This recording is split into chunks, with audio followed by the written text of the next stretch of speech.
Gary Peterson here. Today we're going to take a look at a back corner forehand boast. They're really easy, really simple, if you do one or two things as part of it all. It can get really difficult for those people who want to hit with a fat racket. You need to use the angle of the racket to get the ball up. That really, really helps, and it's really cool. So here's your boast, here's your boast. It's pretty simple here. Bang, and it comes out. That's a nick boast. That wasn't the aim, but that's what happens, and that's how it works. So what we're going to do is we're going to work on body turn to start.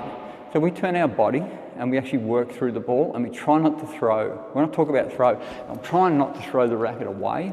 I'm trying to keep everything close. So I keep everything close. There, it will stay strong. All right? So the first thing is racket back preparation. So we throw and we prep. And we get the racket back here. You don't have to go crazy with your forehand. The reason you don't have to go crazy with your forehand is there's few advantages as to the backhand. The backhand's an unwind body motion hit, but you can generate a lot with your wrist because that does that really well. It doesn't do that as well with the backhand. You don't have that same control because it's a push. This is a pull swing, so you're pulling it through. This one follows, this one leads, so you can lead into it versus following to catch up with it. So it's a much better way with your forehand. You can generate wrist speed really quickly, and therefore you can generate power. Oops, that should have gone better here. You can generate power down the wall really quick with your wrist. So if I do that, even when I'm in trouble, I can just pull it out with my wrist because I was in big trouble, so I've just gone really sharp with my wrist. So there's other advantages. You just can't do that on backhand as well. You can flick it, but it's got to flick up generally. It doesn't flick with power. Forehand flicks with power. We're going to try and get most of our power at the moment from body. Okay, so we start to work on body. And to do that, it's a really simple equation. You keep this with this, and it's the body that hits the ball. So if you can keep your wrist with your body, then it's your body that's hitting the ball. So if I limit my arm swing, so really good, I love to do experiments. So when I coach people, I ask them to keep your wrist with your body, and let's just do that and hardly swing at all. So there, and that's pretty good. And then you can feel what it does and how it works. So then I can put a little bit of wrist motion. Now the benefit of forehand, as I said, you've got that wrist and you've got that wrist. Both of those together will actually put a fair bit of power into the ball. So it's pretty amazing. I'm going to go 2 feet. Base the corner, which is generally where you'll start. So we'll go from here, and out it will come. I'm going to overhit them hopefully so they come back to me. It's much nicer. I don't have to run away to get the ball. Okay, so we take the ball generally when it's quite low. Okay, so the ball will bounce, will come off the back wall, and that way it will come off the back wall as far as you possibly can. You'll generally hit 2 feet. So if you let the ball come back, and hit it off a low base, and I didn't overhit that one, so it's not going to come back to me.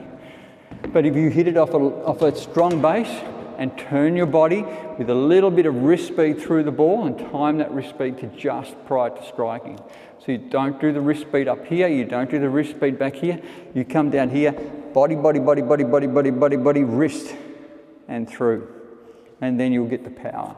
So it's timing your wrist to really do the work for you. The other thing that will happen is you'll get this down here. And that's a benefit of forehand drive because you can go there and then hook it around. So you can go this way and hook. So you can get anything which is almost in about there. That is there. So if I put that there, that's that far away from the wall. I'll hold it there, here, there. That will come out no trouble at all. And that's within 300 millimeters virtually of the corner. So it's pretty cool. So you can shallow out your swing at the back. And that's with a little bit of body turn and timing of wrist. So if you time your wrist action and use a strong base, a strong body to work off, you'll get the outcomes that you're after. So it's from there. I generally, when you start to throw it, you throw it off the back wall, then side wall, and then pump it out. And it's all right. It's okay to hit it a little bit fat, because sometimes you just got to get it out of there because it's not really what you want to be doing, playing a boast, but if you have to, you have to. There isn't any choice. All right, so there you go. If you can do that, you're looking pretty good. If you can go in 1 foot, which is the other story. So you can go in 1 foot here. And the reason is because my arm's on this side of my body. Now you generally won't do that on the backhand side because it'll take your arm away, and so therefore it gets a little bit more difficult to generate power. But my arm's on this side of the body, so it's really good. I've got everything here. I can do this and cut out there. I can cut that out easy. So back foot's no trouble at all. But generally the rule is if the ball hits the back wall, you will go 2 feet. And then you'll hit the ball out. So if I'm 2 feet back here, 2 feet I'll face the corner generally, because that'll give me that shallow out there. So I'm not 2 feet facing the back wall trying to do that. I'll be 2 feet facing the corner. Even if I'm right back about here, I'll still virtually be facing the corner. But if I'm over here, I'll still be facing the corner.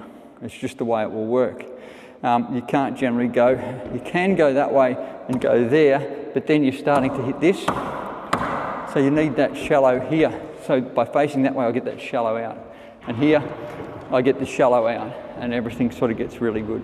So it comes together really well. There you go. So if you get into it, you can muck around. You can throw the ball to the back wall a little bit there, if you like, and get used to it. And then you'll find it will all come together pretty quickly.